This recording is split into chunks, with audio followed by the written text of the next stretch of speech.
Yes, lovely people, how's it going? Welcome back to another stream. Today, I'm joined by the one and only Callum Sanderson. How you doing, bro? Not too bad, bro. Not too bad. Like linked with Good. potential investment to the ownership. Jed Spence is being linked.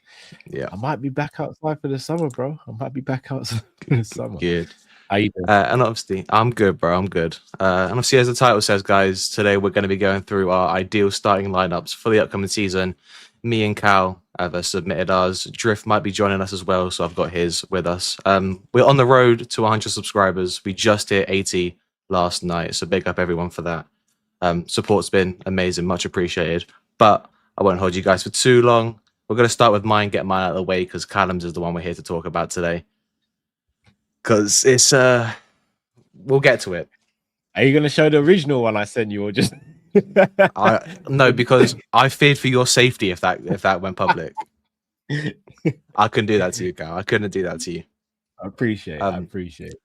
I'll bring my one up first, and obviously I'll go through it. So for my starting lineup for next season, I have gone with Alisson Becker in goal, Lutra Shield, Geertruida at right back, Jeremy Jacquet, Van Dijk, Kirkez as the back four, Manu Kone and Soboslai in the double pivot, Diego Moreira, Florian Wirtz, Bradley Barcola, and Alexander Isak up top.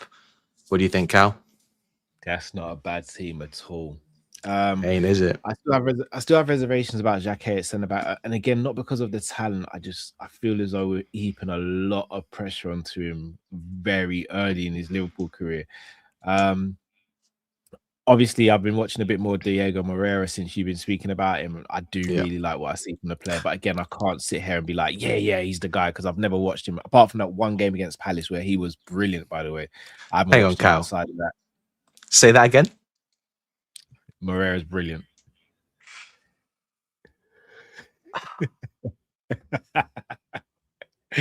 Chat, we made it. Isak and Wirtz in the 10. Sobo and Manu Kone is a fantastic centre midfield pairing. Yeah. Barcola, again, I think Barcola is the best of the wingers that are available, but I don't think he's the greatest winger out there. But I do think he's a lot better than what some people say. But I also don't think he's as good as some people are making out as well. So I do rate Barcola.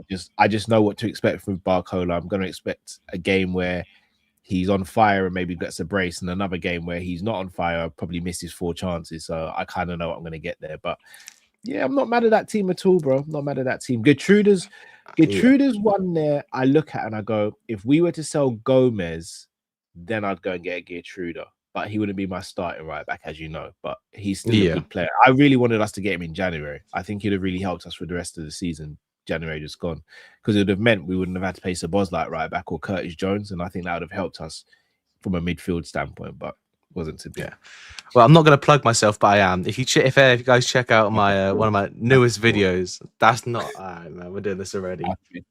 Cool. This pause culture hasn't come onto the channel yet. This pause culture hasn't come onto the channel yet. It's your channel, bro. That's what you want to do. There you go, Johnski.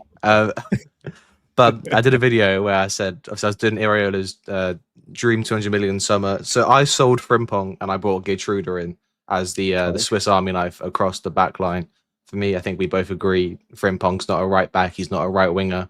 I don't see him necessarily suiting Iraola's system all that much. So for me, especially with a rumoured 30 million fee, Geertruida would be, outside of Spence, probably my first choice for fullback. This is where I'm going to be a bit of an a-hole. Frimpong's homegrown, so how have you replaced the homegrown quota in the squad? This is starting 11s, Cal, not squads. Okay. Cool. My bad. No, but I hear it still. I've got Callum TSA Sanderson. I hear it still. Homegrown. You know, I'm going to wake up tonight. My sleep paralysis demon's going to be you saying, "Where's the homegrown players, Josh? Where's the homegrown players?" It's a good 11 though. I'm not mad at it. At all. Obviously, Jacquet for me is coming from the fact that I don't believe with the signing of Barcola, with the signing of Moreira, I believe the centre-back position probably won't be a priority going into next season, or the upcoming season, I should say. I think I don't want to read too much into them giving him the number 5 shirt personally, but for me, that feels like he's coming in straight away with high expectations on his shoulders. Obviously, I think we both agree Sobo can't be dropped for next season. Yeah. Especially if he's in the same form. Kirkez found his form towards last season. I actually said I think Kirkez is going to be the surprise package for us this season. I agree. So with that being said, let's move on to Callum's starting 11. Here it is, people. Big up Cal doing the Neymar celebration as well. I'll read it out for you, Cal. We've got Allison in goal, Jed Spence, Virgil van Dijk, Nico Schlotterbeck at centre back, Milos Kerkez, Manu Kone, Dominic Szoboszlai, Florian Wirtz. Cal, you read the front three. All right, cool. Remember, the caveat was you have to be as realistic as possible. So I went with Diaby, Isak, and Nusa. But Nusa and Rio are interchangeable. So obviously, we spoke on last time you were on about DRB. We didn't speak about Nusa, so let me know why the choice of Antonio Nusa for you for left wing. I've always liked Nusa as a footballer. I know people will sit there and go, his stats aren't the greatest, and I completely agree with that. They're not the greatest, but I believe he's a player that, especially partnered with someone like Kerkez, who would be so willing to make overlapping runs and take away a man. I think Nusa in a one-on-one situation is very good, and big up Lakers. Yeah, big up Lakers. Says big up Josh, not Cal though. Big up Lakers, man.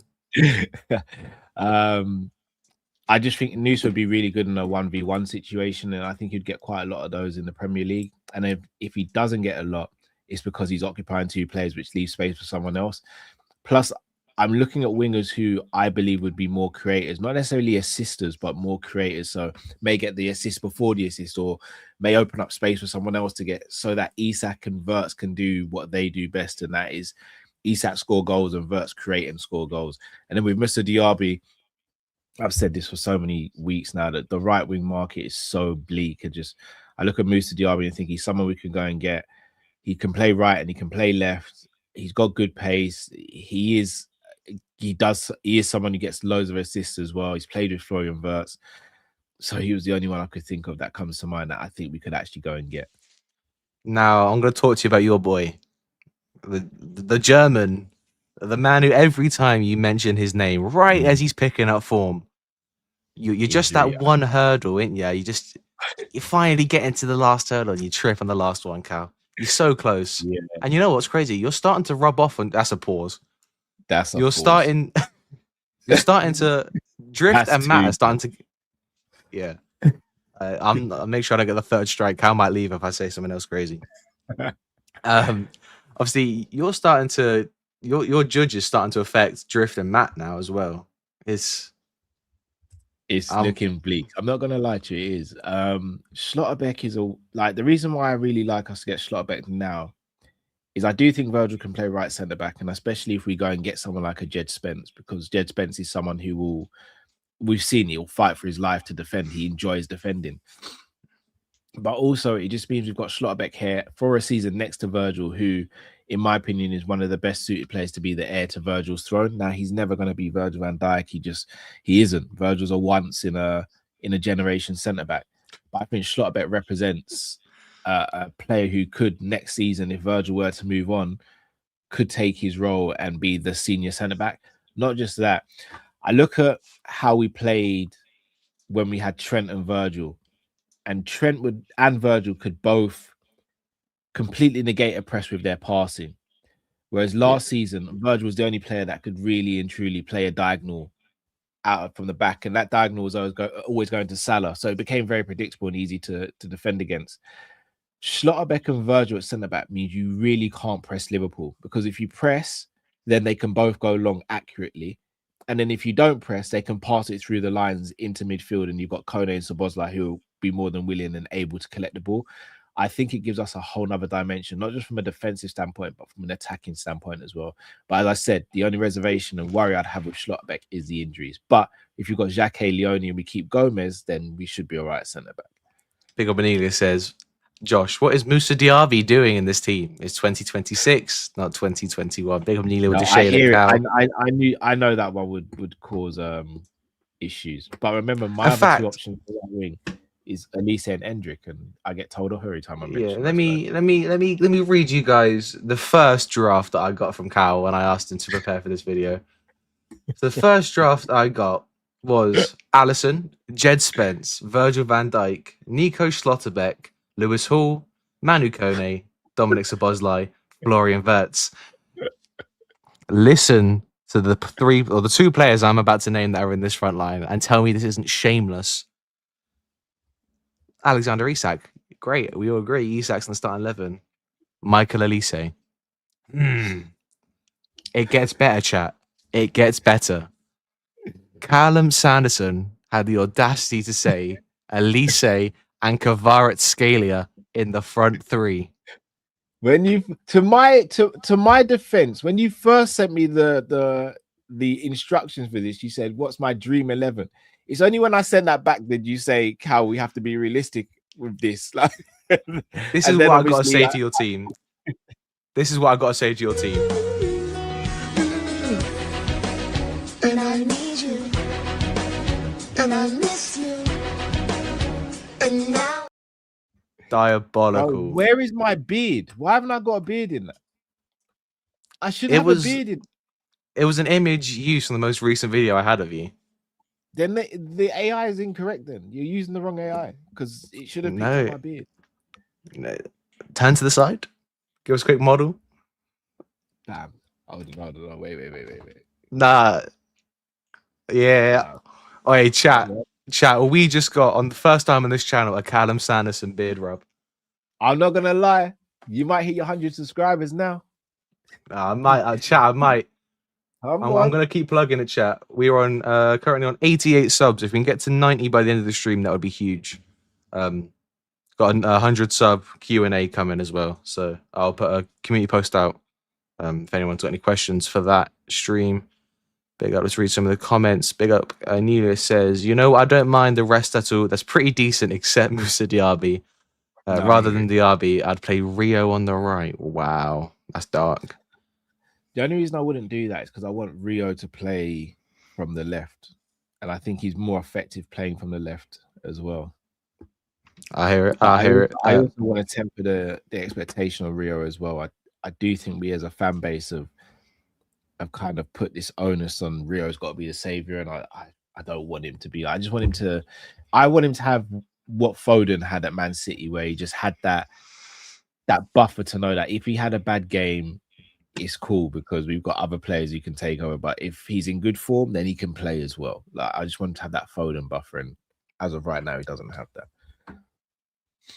Wow, this is shady from Lloyd. This is shady. Wow, Lloyd, that's crazy, Lloyd. Big up Lakers as well. Obviously, Iriola's doing the press conference now. We are missing that. But he says Iriola confirms that Gravenberch, Isak, and Wirtz will link up with the squad for the second week of the USA Tour. But Van Dijk, Gakpo, and Allison won't travel. They would do some work at the AXA. What do you think about that one, Kiao? Yeah, that's fair. That's fair. I'm glad Virgil's getting an extra break and not having to travel. But yeah, I'm good with that. Fair. Big up Anita says, "Facts, Kyle, I agree with you, but if there's no option, I don't mind. Definitely not my first choice." There's a player's name. I'm Diego Moreira. Do you know, I really wish we could show highlights on here of Diego Moreira, because in the same way Gertrude is like a Swiss Army knife for defense, Diego Moreira is a Swiss Army knife for both wings. Yeah. And both flanks. And I would be very happy if we signed him, Josh, just because of the versatility and what he could offer for the team. Because obviously he'd cover left back, cover left wing, right wing, and centre midfield. I think he could do a lot worse than that.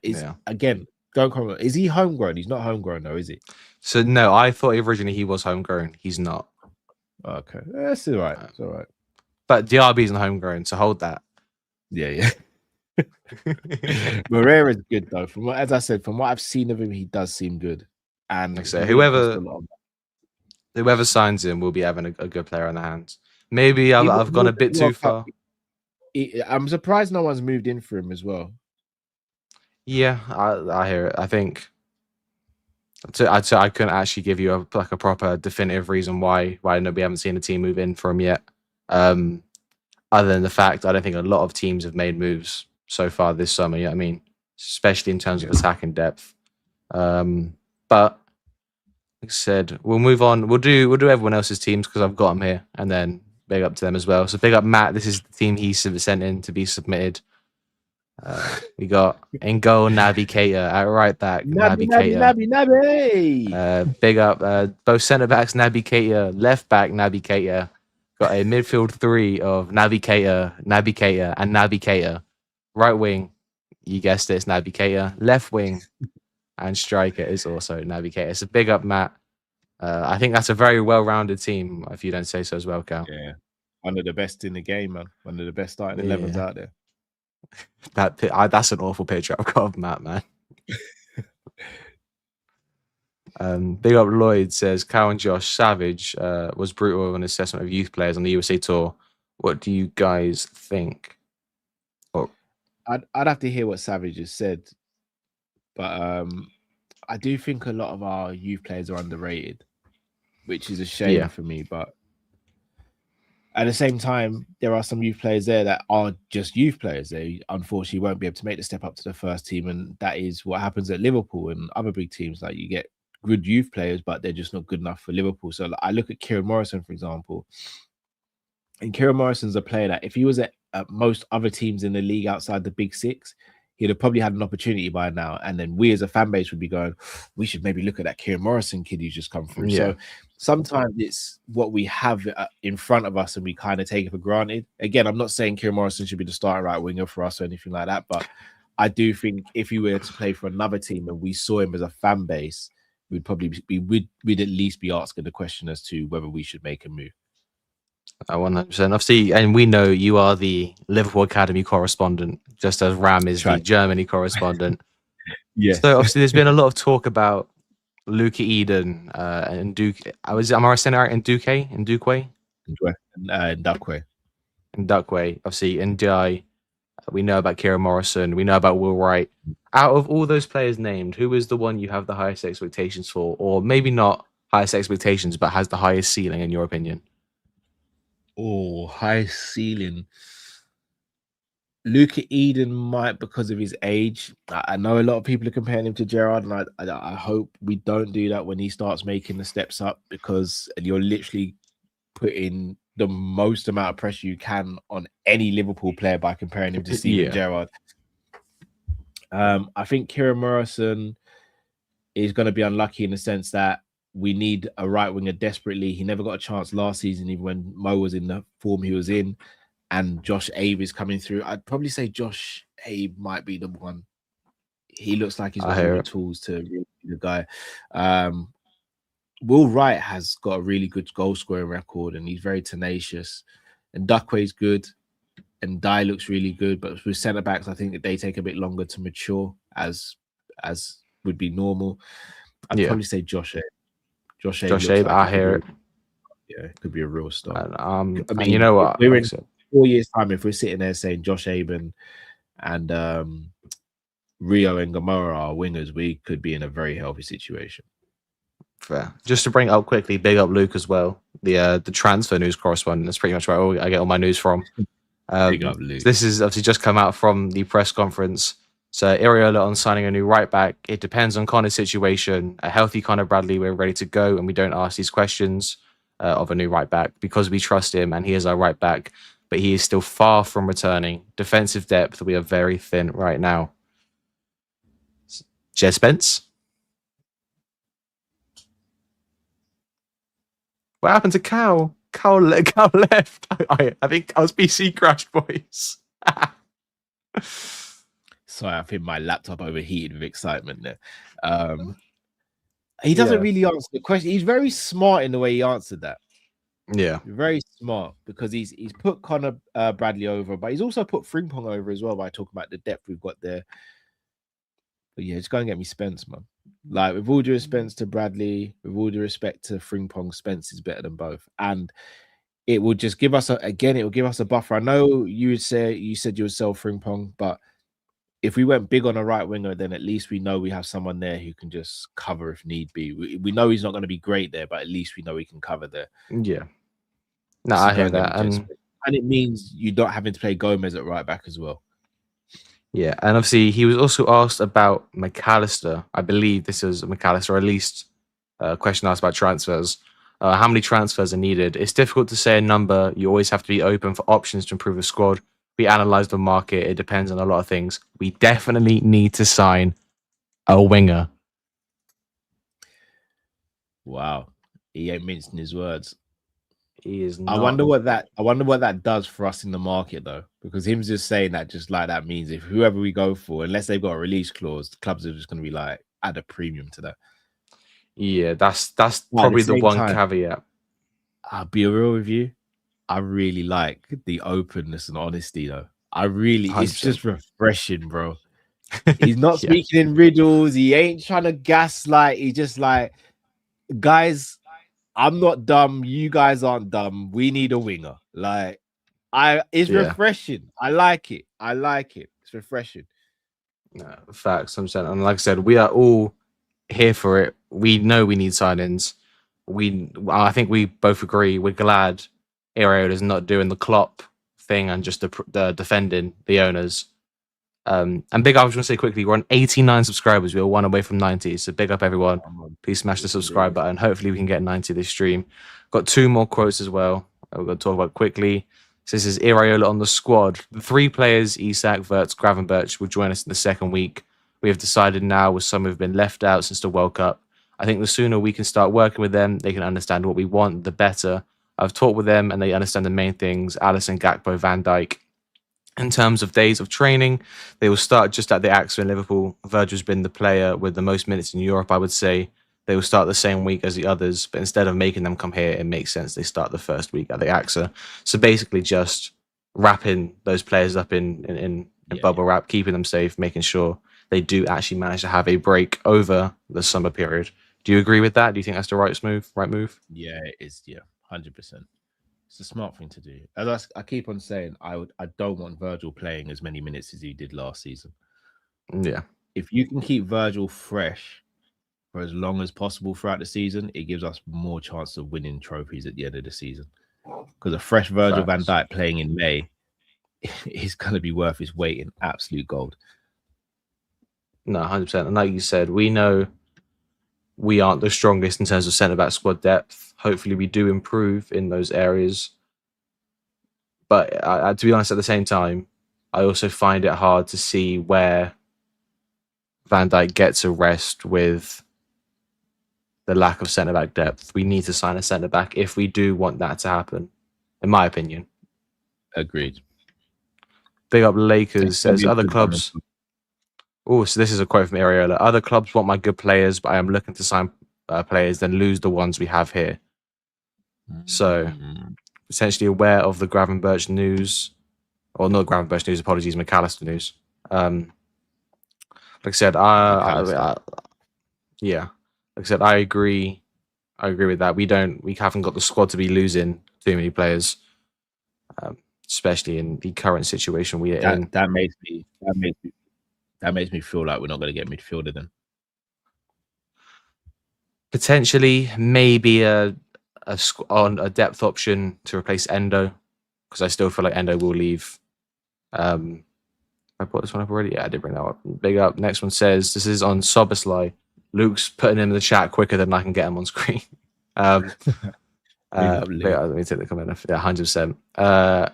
Captain, his new deal is the greatest news since I arrived. He has renewed and is in great shape, leading by example, training and pushing a lot. The young players should look at him a lot. We try to use him in the best way to feel comfortable to continue in the same way.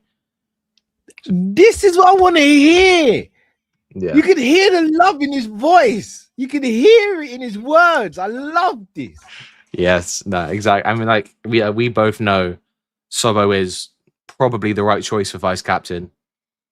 I think we both agree he should be the vice captain.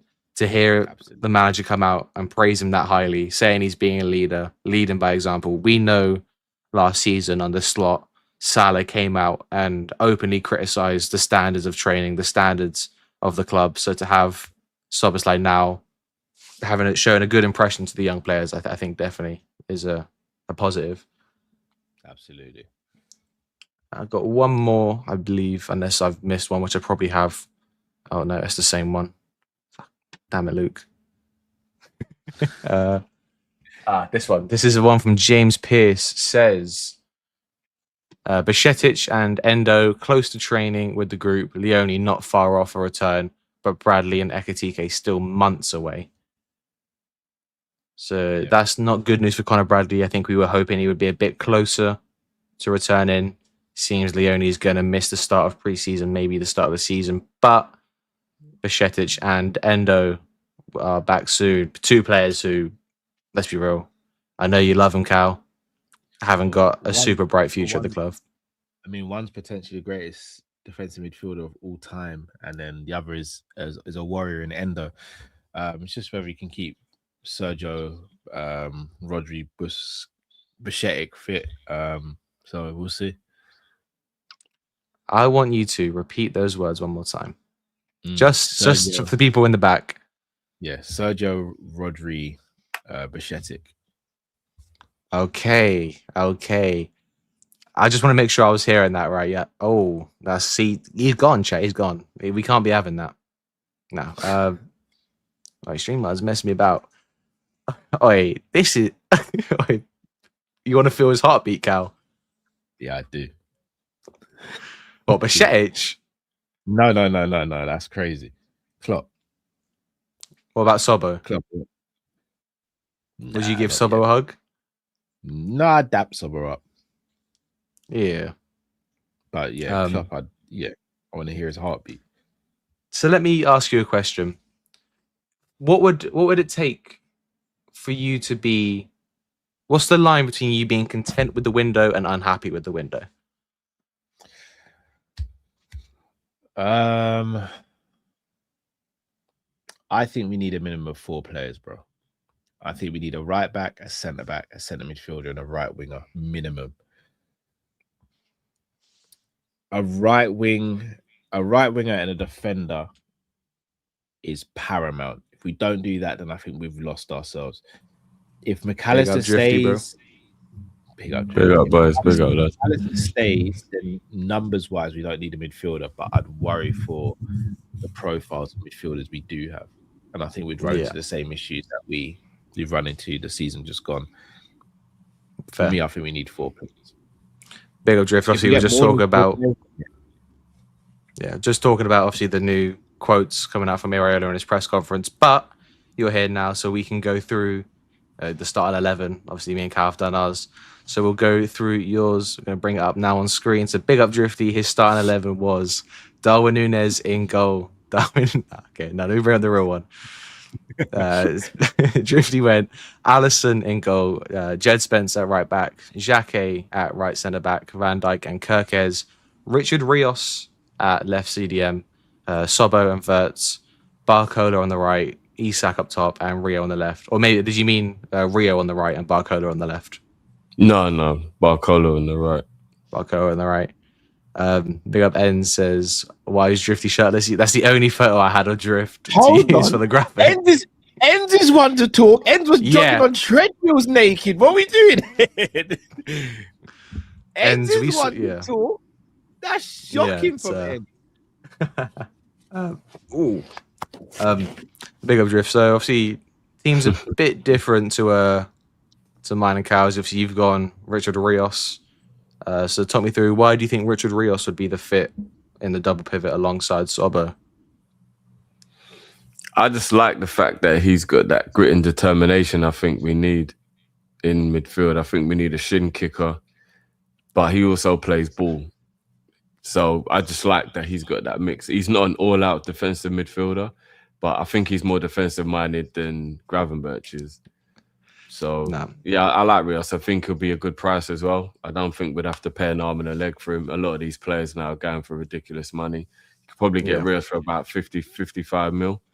So I would What would be the difference for you between taking a Richard Rios or a Manu Kone, for instance? I like Kone. I wouldn't have a problem with Kone. The thing about Kone is he reminds me a lot of Gravenberch.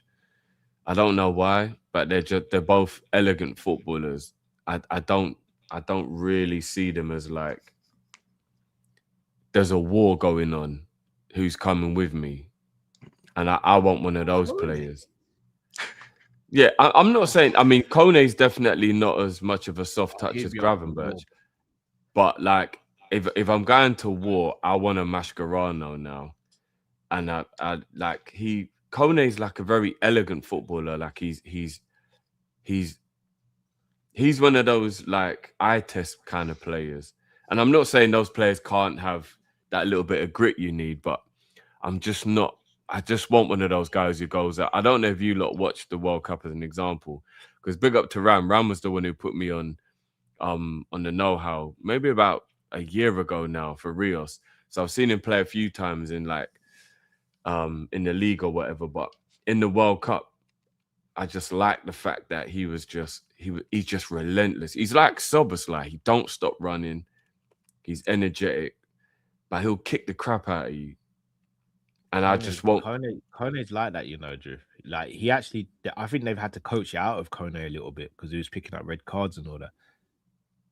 But was that just because he's reckless? Because there's a difference between being reckless and actually being like about it. If you get what I mean. About it. Yeah, he's about it, bro. Yeah. Big up Ends says, my next question is, why is the only picture Josh has on his phone of Drift? When I was making the graphics, I searched Drifty, and the only photo of Drift that was like clear enough to use for the graphic was that one. No other. I'm not gonna lie, Drift. You being searchable on the internet like this is kind of mad still.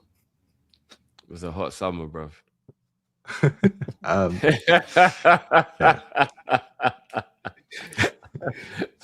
Obviously, talk me through Drift, because I assume you've chosen to play Barcola on the right, so you're not potentially blocking the development of Rio.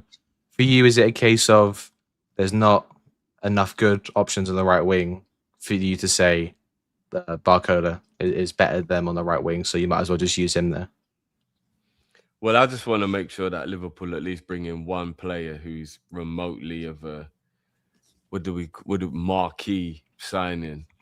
Yeah. So I think Barcola is nowhere near as good on the right as he is the left, but I'd swap them around during games, 20 minutes, 15 minutes each, maybe 40 minutes each, depending on how the game's going, and then they can go over to the other side. They don't have to be rigid. It doesn't have to be one stays on one wing the whole time. They can switch. Rio can play on the right, so they can switch over. I think Gakpo's probably the only one of the players we've got that I wouldn't put on the right. Like, I don't really see the point in that. But I've been told Munoz can play on the right, and you know, we just have to rotate them. Do you know what I'm saying? Obviously, I know I asked for your boys' starting 11, but a bit of context. So, would you sell Gakpo in this equation, Drift, or would Gakpo still be a member of the squad? No, I'd keep Gakpo. Keep Gakpo, and I'll ask you, Cal, the same question. So, you got Diaby and Nusa. Would you keep Gakpo, or is he sold for you? I'd probably keep him if I can in this one. Fair. All right. Going back to it, Drift. We agreed. Did I just see how unrealistic Cal's team was? That's. Oh, that was the realistic version, Drift. Schlotterbeck is not realistic. Why is Schlotterbeck not realistic? Bro, there's no way that with all the money we've got to spend in attack, would go and drop another 60 mil on another centre back. But all right, but you remember you spent Barcola. The Barcola money is a big chunk of yours. I haven't got Barcola money in my front line, so I could subsidize some of that money with the defense. Well, Noosa's still going to cost you about 70. Like, you're not going to get him for cheap. No, Noosa. Noosa will still cost you like, yeah, bro, you know what RB Leipzig are like, bro? They don't let players go for cheap. I don't think it'd be that much. I also don't know if we need a marquee signing this summer. Yeah, we do. You need a marquee signing every year, in my opinion. I don't think you do. Like we had two. In fact, we had two marquee signings last summer. So that for me, this summer is about getting the balance right. I don't need the marquee signing this summer. If we get one, then obviously let's run it. But I don't need a marquee signing, Drew. The reason this is where I agree with Hassan, because I know obviously you lot was arguing a lot about it on the last couple of shows. I'm buying Barcola for the right to do what we did with Mane. And then it gives us 12 months to figure out who's in the market and who will be the best player to bring into play on the right for next season. And then Barcola can go to the left. I don't like the idea of, like, with all due respect, Diaby, he ain't good enough, Cal. And I get his balance, but I don't want to pay 40, 50 mil for him. And then he's our right winger for 2 or 3 years. He's not good enough, bro. I just want to do a 1-year thing while we figure it out. And then Barcola can go to the left next season, and then hopefully someone else will come through the ranks, or there'll be someone else available, and then we can solve the right that way. I'm not for buying somebody who's not actually good enough, but just because he's technically a right. I'd rather we had done the Bowen thing if man wants to do that, because at least I can trust Bowen. Do you get what I mean? Like, Yeah, but so we can't get Bowen though. So my thing with it, Drift, is Barcola's not Mane. He doesn't have the skill set like Mane did. And plus, Mane worked well on the left because we had a false on the right, because we had a false nine in Firmino would drop in, and we had a stupidly creative player on the left in Coutinho. We don't have that in the front three. Isak's not going to drop in like Firmino did and create that space, because he's there to get goals. And then Rio, as great as he is a talent, he's no Felipe Coutinho. He's just not as creative or as good as Felipe Coutinho. Plus, and from a midfield standpoint, when we had Mane, we never played with a 10 either. We played with 3 midfielders who would be a bit more combative. I mean, Lallana was a little bit creative. Just the idea of Barcola on the right, I just don't think he has the skill set for it. And I just think you're stifling him as a footballer. And if we are going to go up against other teams for him, I don't see him choosing Liverpool to be a right winger for us, where for Arsenal, he walks in at left wing. I'm not playing him on the right in an inverted role. I'm telling him, get to the byline and whip it in. We've got the number 9 in the box now. Bro, that's not his game. No, I'm not saying he's amazing at it, but he can do it to a decent enough level. And it don't have to be in the air. He can cut it back. He can get to the byline and pull it back. It doesn't have to be in the air. He's not a crosser of the ball, bro. But he's not a finisher either. So what do you think he is? So what is he then? If he's not a crosser, he's not a finisher, what is he? No, he's a player that will get goals because he'll get high volume of chances.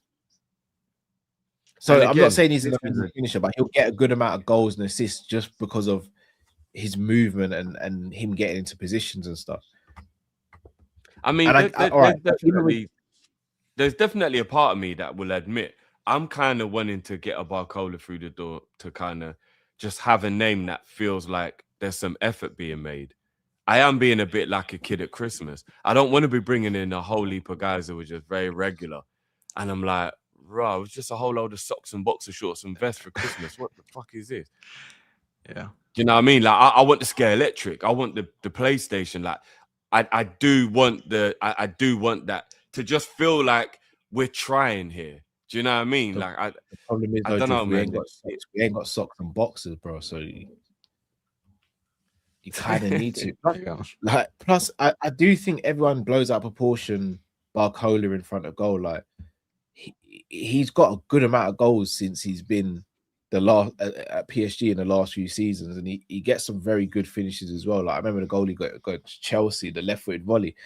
Like, he's no scrub in front of goal. He's just not great, and he's no Salah and he's no Mane in front of goal. But neither was Luis Diaz, neither is Gakpo. Like, I just think because we've been spoilt with these 2 wingers, we expect every winger now that we get to just be amazing in front of goals or get you 15, 20 goals in the Premier. It's just not realistic. Gakpo's a much better finisher than Barcola.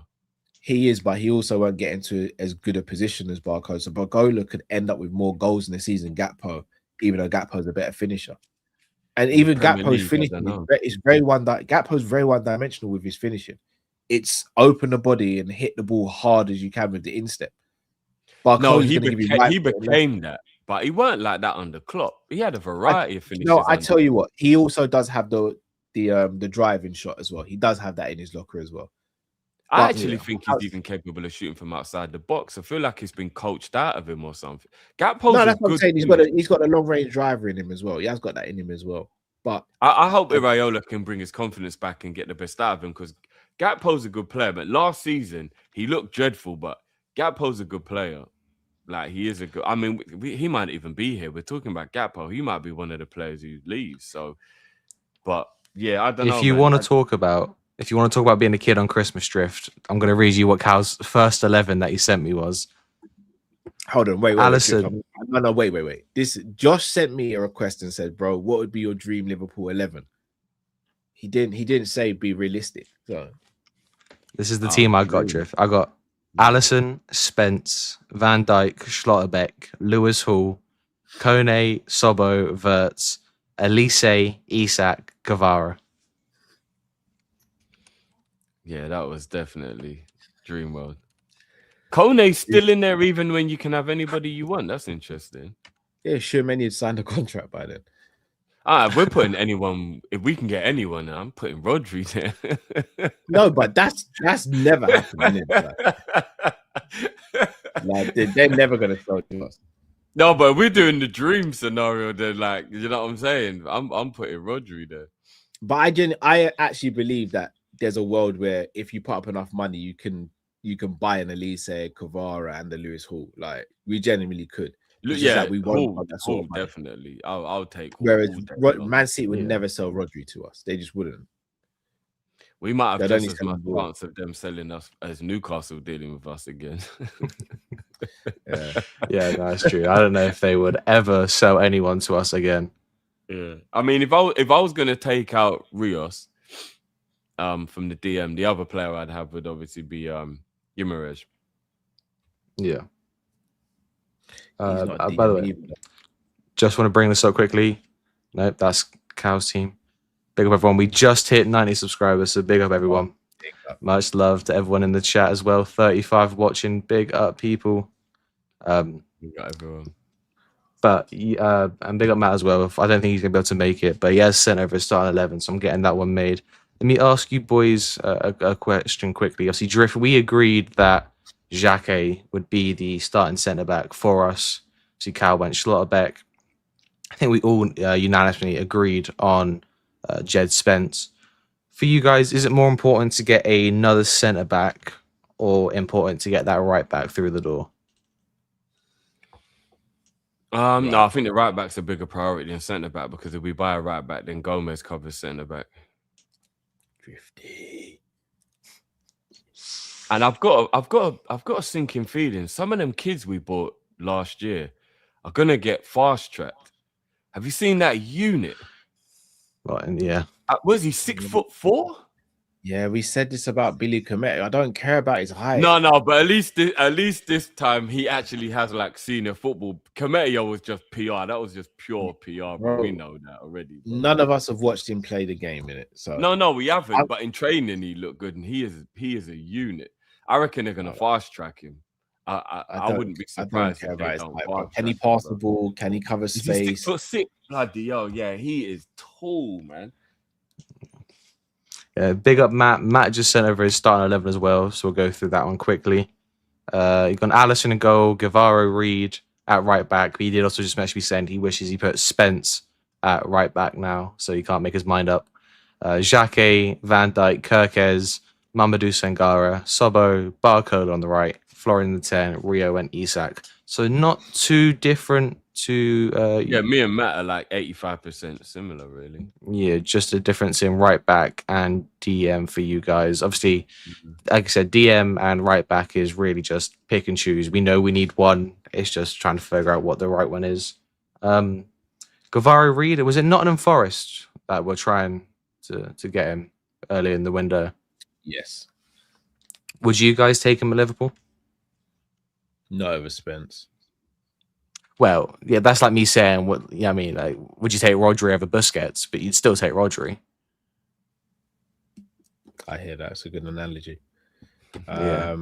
The irony of the rest of the internet talking about that. I don't know if they watch Coppish and they're just trying to pretend and not give us the credit for starting that conversation, but the whole internet's talking about Rodri versus Busquets, and I don't know what's going on. It's a bit of a coincidence. It's because it's the flavour of the month because he won the World Cup. But yeah, we know what the truth is. Big up. South Asian Scouser says, do you think we are in for Alex Scott? No. I think that's a United signing. And I don't know if I would crucify for this. I don't think he makes them any better than they are currently. I don't know where he's going to play in that system personally, but I thought it was Chelsea. I thought it was Chelsea that were in for him. Chelsea I as can well, see- yeah. Man United and Chelsea both won him. uh, I don't really know where he fits in either team. Are they just trying to bolster their squad? Is he going to turn into like Scott Parker, where like Chelsea it makes sense because him and Enzo can rotate. And Man no, but that's United, what I mean. Like I get Chelsea's a step up from Bournemouth, but I'm not going Chelsea to just be a bench warmer.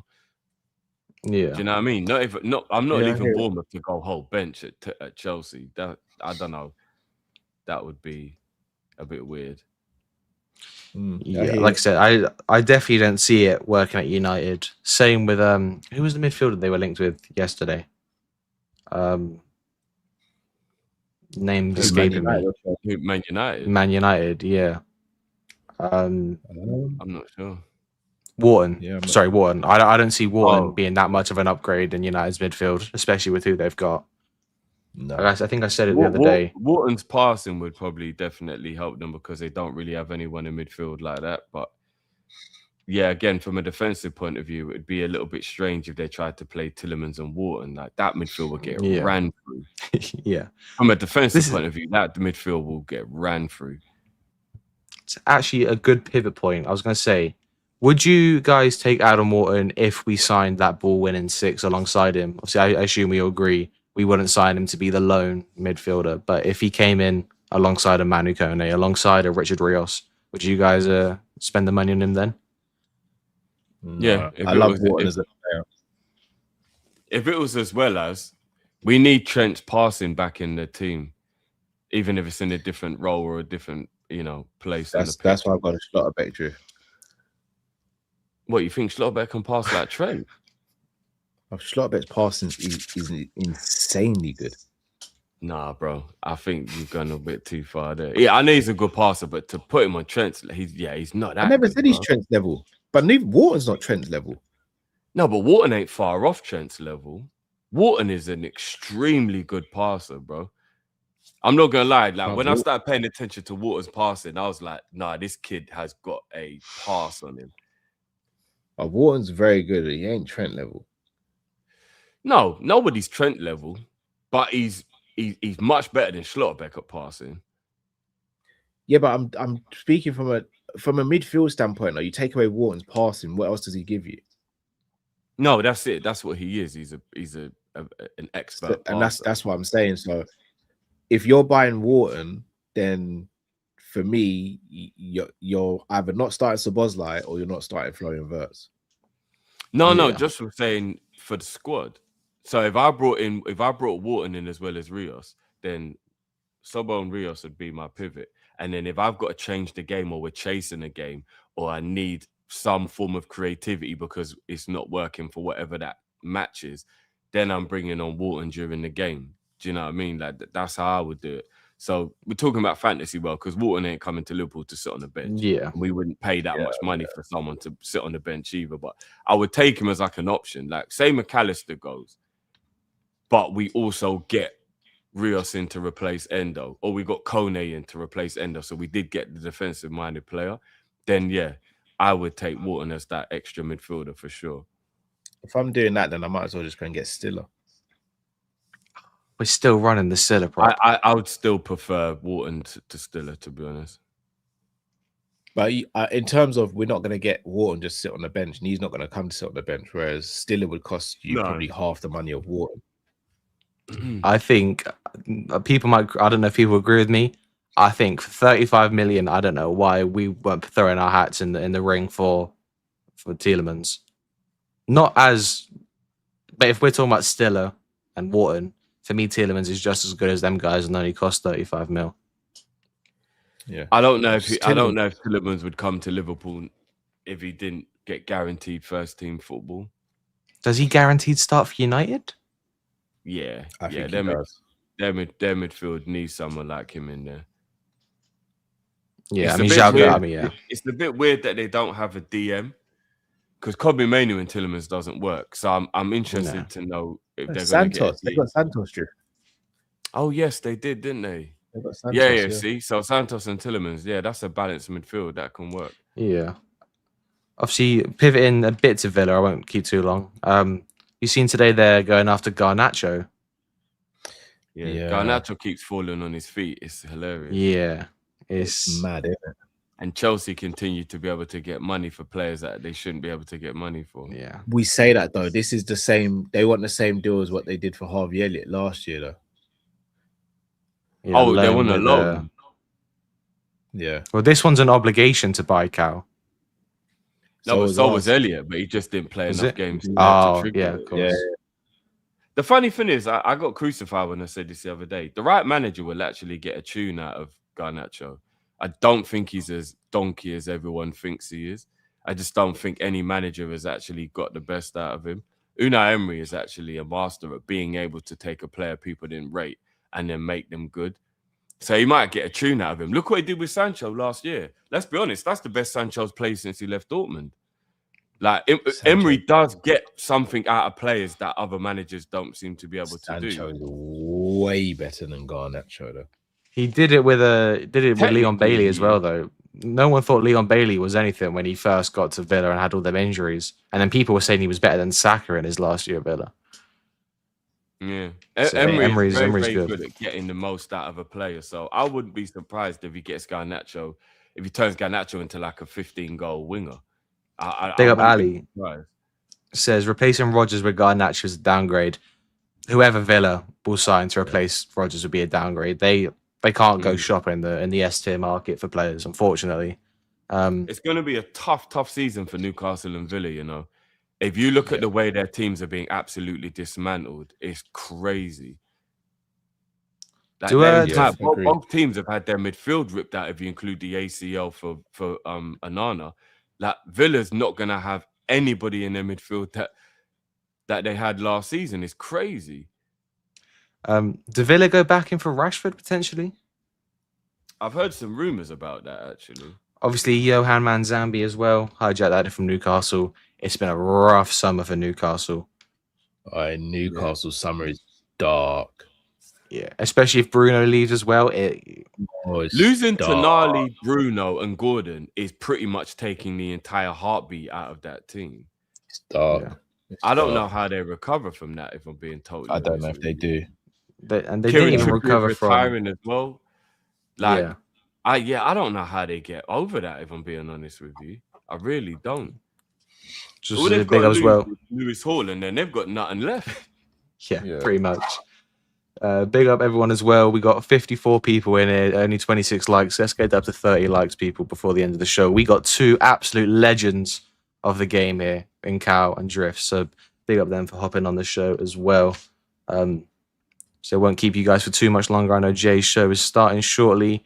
One more thing I want to talk about as well. Obviously, Cal, we went through some of the quotes. I don't know, Drift, if you've had the chance to see any of the quotes yet from No. Iraola. I saw the group was popping off, but I haven't. The only thing I saw was these men doing the whole, we're gonna sell a little bit of the club and make it all complicated again with like 42 different people who are in charge and have ownership and all that crap. Actually, let me sell the whole club or don't sell any, man. What the hell is this, damn? Let me ask you guys about that. So, obviously, Drift, you've given your opinion a little bit there, but are you guys happy with the potential minority stake being sold in the club? If they're selling a minority stake, it's with a view of selling the majority. They'll probably just sell off parts of the club incrementally, rather than just do it in one wholesale. Ultimately, I don't have an opinion on it either way until I see how it is in action. Yeah. Don't they make it complicated when they do that? No, they've already sold minority stakes. Redbird have got hold on, no. Redbird have got a stake in FSG. No one has a stake in Liverpool. Yeah. So, that's what I mean. Yeah. I don't know if it makes it complicated or not. Just this is what I'm saying. I need to see it in action before I can criticize or praise it, to be honest. Say someone wants to buy the club legitimately. Now they've got more than one person they have to convince. Not necessarily. They'd only have to buy 51% of the club to have majority ownership. Yeah, but we saw that with Arsenal, man. It don't work, man. When the Cronkies first came in, and then what's his name was like, it don't work, man. You just need one owner. Like, I don't like the whole bit part. I don't like all that, man. It's just Yeah. very American. Yeah, big up chat. We're actually soft launching. This is the new copish. Matt's gone. I'm taking the spot. So we're soft launching the new copy. No, joke.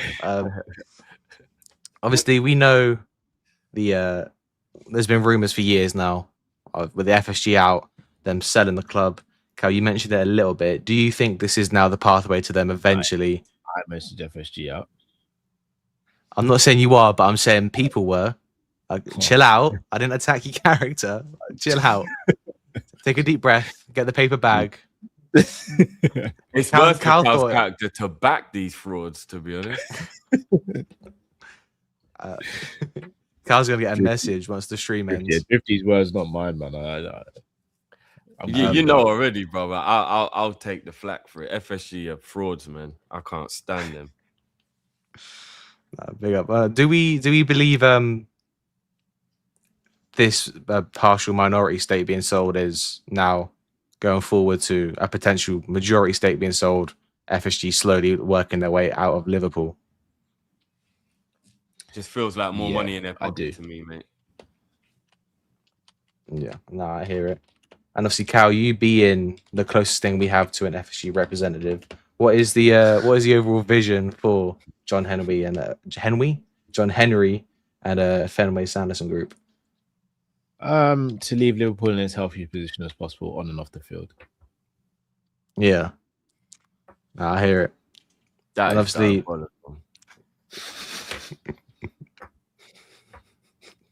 That's a violation. Nah, I can't do that to you. Let me get rid of that, man. Just people gotta know what the allegiance is. You know what I mean, I can't believe how many people, including Cal, let Isak and Verts gas them up to the point where they actually forgave them. I don't understand how you lot did it. They've got to do so much more to get forgiveness, man. So much more. Look at the car crash happening at the club this summer. yeah. Everyone leaving. We don't know what's going on. Who's buying players? What's going on? Like, it's madness. It's actually Big Up mad. N Wow, says, isn't it? word on the streets, Callum has started distancing himself away from FSG. Cal, Never. talk to the people. No distance. Stand Only here on geographic. 10 toes and say you are as close with FSG as you ever have been. And you still back The them to only this dis- day. The only distance between myself and FSG is a geographical thing. Everything else, we're all good. Well, when's the field trip to Boston, Cal? Well, Drifty, because of what you've been saying, you won't be invited, unfortunately. No, No, I mean I'll come along for the giggles. You know what I mean? no, big up. I'm good with Nah, things sorry. at the moment. I don't think FSG have done anything wrong this summer window yet. I can't sit there and crash out on the ownership. What is there to crash out on?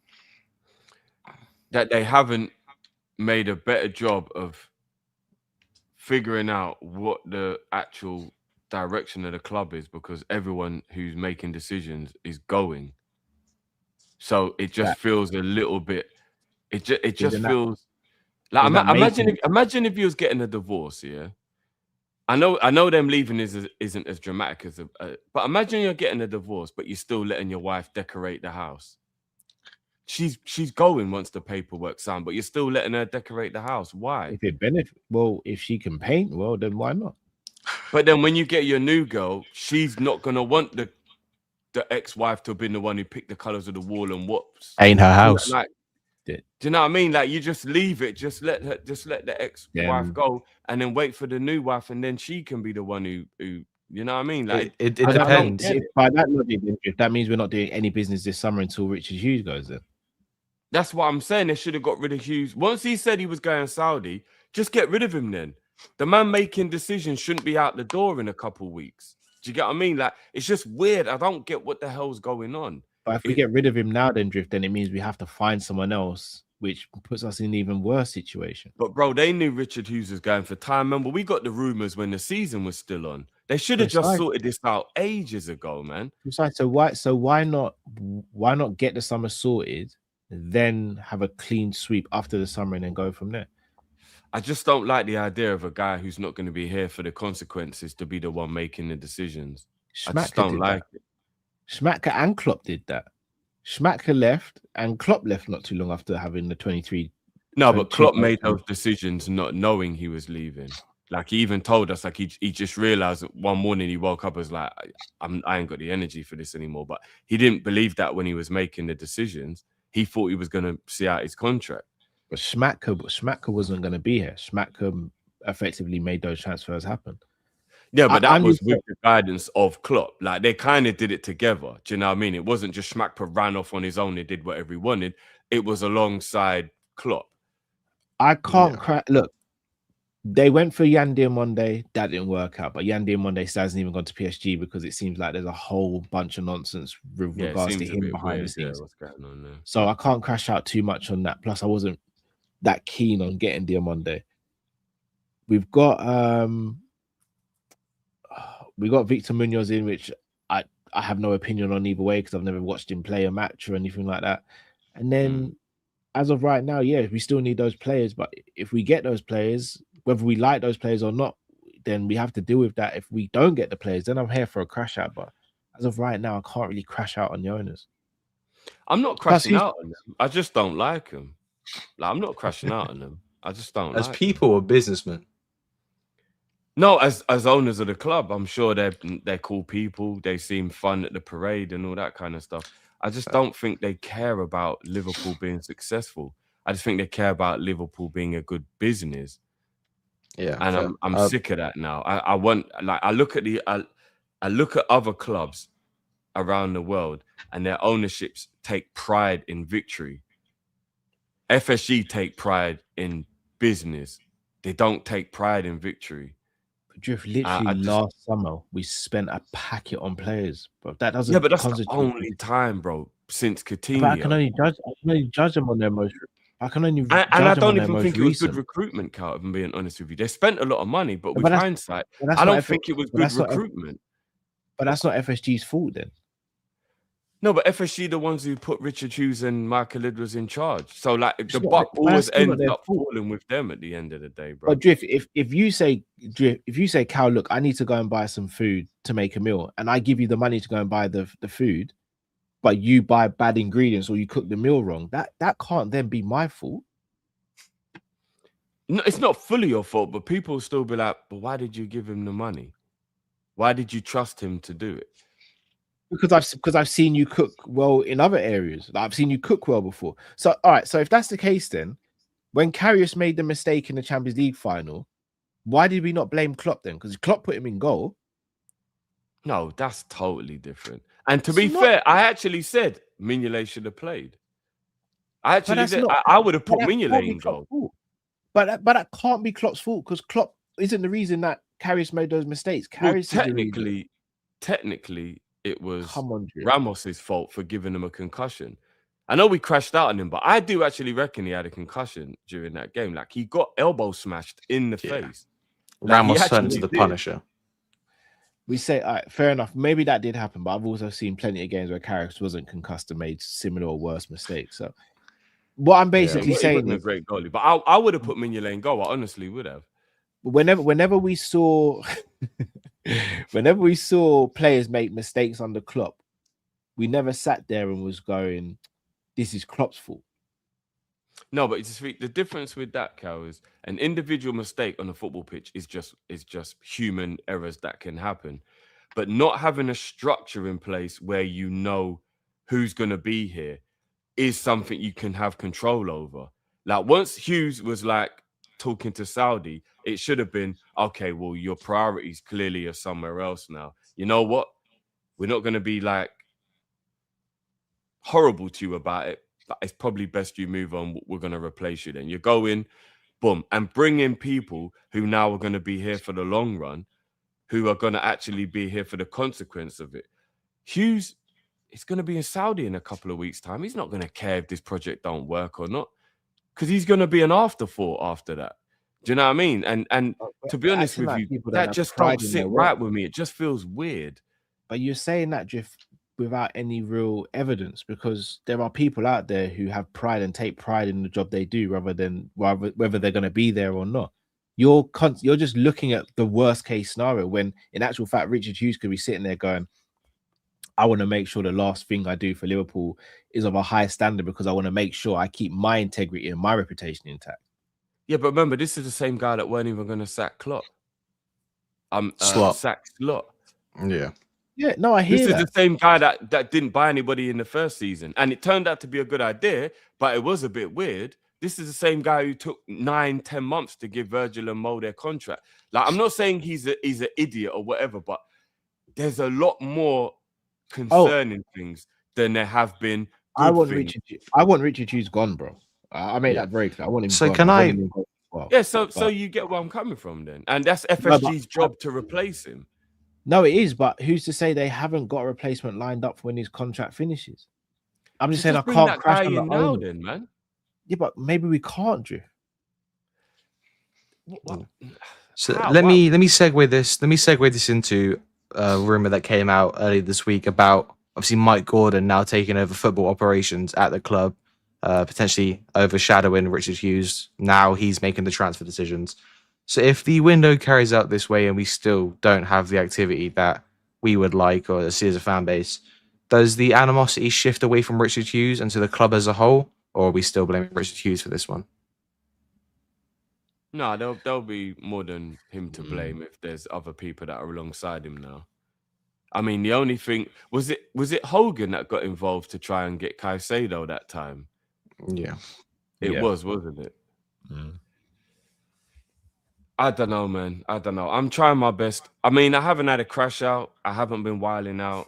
I think I've been very patient.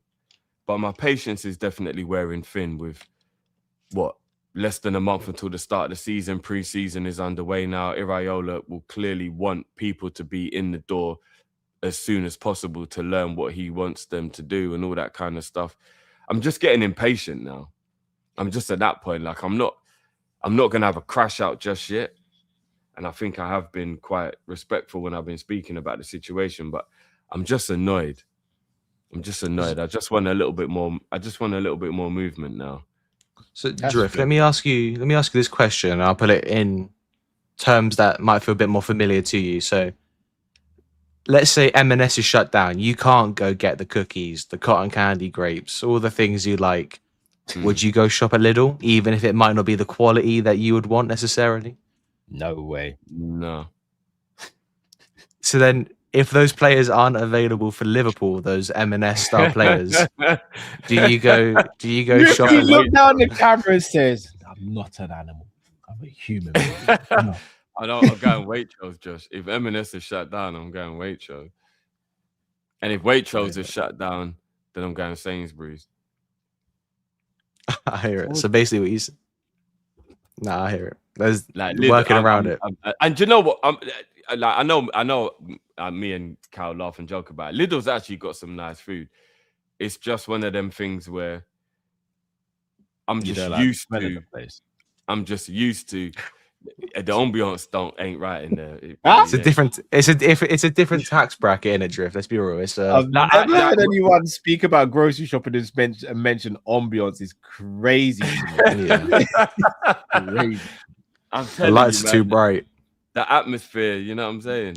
But like when I was growing up, and I grew up very working class. Like, I know we make jokes of, I was not wealthy, I'm not rich or nothing like that. But even like when it came to food, even my parents, they would always still, it was you can't get McDonald's. No, that food's rubbish. We're gonna have proper home cooked food. We're gonna go to the butchers and get proper, halal meat and all that kind of stuff. So like Sainsbury's was still where I went, and M&S for like Christmas and Easter and all those kind of things. And I mean, like my mom would be like, right, it's Christmas, we're going to M&S. You know what I mean? Like I'm not used to going to the non-brand, if you get what I mean. And I know it sounds bougie, but I need it to say Nestle, Kellogg's on the box. Like, even if it is just a mental thing. Do you get what I'm saying? Doesn't sound. It doesn't sound. It is bougie. No, it is. You go in Waitrose and M&S, and when the service people smile at you, you know they mean it. Well, you know what? I'll be honest with you. and Cal, you can definitely attest to this. When you're in Lidl, tell me you can't see the pressure those workers are under. In M&S, they are so relaxed behind the till. Like, I'll be honest with you, I'm actually cool with a couple of the workers at Lidl. They're actually real cool. Like we stop and speak about football and all those things. They watch Coppish, like fair play. No, but I mean their job is a lot more stressful than the Waitrose and the M&S workers, though. Do you get what I mean? Like when you work in Lidl, you know your day is going to be more difficult. It just is. Do you get what I'm saying? You know they're timed on how quick they have to scan things through the till. Because of the ambiance, is that why it's more difficult? Yeah, in Lidl and Aldi, they have to deliberately go quick scanning stuff through the till. They get like timed on it when they first start. And you know another thing? I know this seems like I'm being hella like picky here, but I've never understood the fact that you don't even have anywhere for me to put my stuff. I've got to put it back in the trolley, walk all the way over to some shelf that might be taken up from other people that have come from the other tills, and try and figure out how I'm gonna bag my stuff. But everything is just so it don't work. It don't. Sorry, What do you mean put it in the trolley, bro? If I do a week's worth of shopping in Aldi or Lidl, I've got a lot of stuff, right? And they've got that tiny little bit of count. It's not even what is it? It's not even counter. You're basically just right next to the cashier. You've just got to put your stuff back into the truck, unless you're putting it in the bag as you're going. But then you take so long, people start complaining. So you feel like you've got to rush. Are you talking about the self-service? Don't want to block up the next person. And you're like, so you basically put it back in the trolley. And you got to go over to that bench that's at the back of the shop and then put this shopping in the bag. I just bag my stuff as I'm packing. No, but that takes long, Cal. You feel like you can see the queue building up, and you feel like you're kind of delaying things. You literally just put the bags down, and as you scan, you put it straight into the bag. Drift, you got to realize Cal don't care. When Cal's packing his wheat bisques, not Weetabix, wheat bisques. he don't care how long it takes him. Yeah, I'm packing it. Or it's not Quavers. Not Quavers. Cal gets the cheese curlers. Yeah, I do. That's a crazy. And Cheesios instead of what's it. So I'm there for it. Hey, big up Dean as well. Big up Dean. Big up Dean. I'll see. We'll bring it back up quickly and then we'll wrap up because Jamie's show is about to start.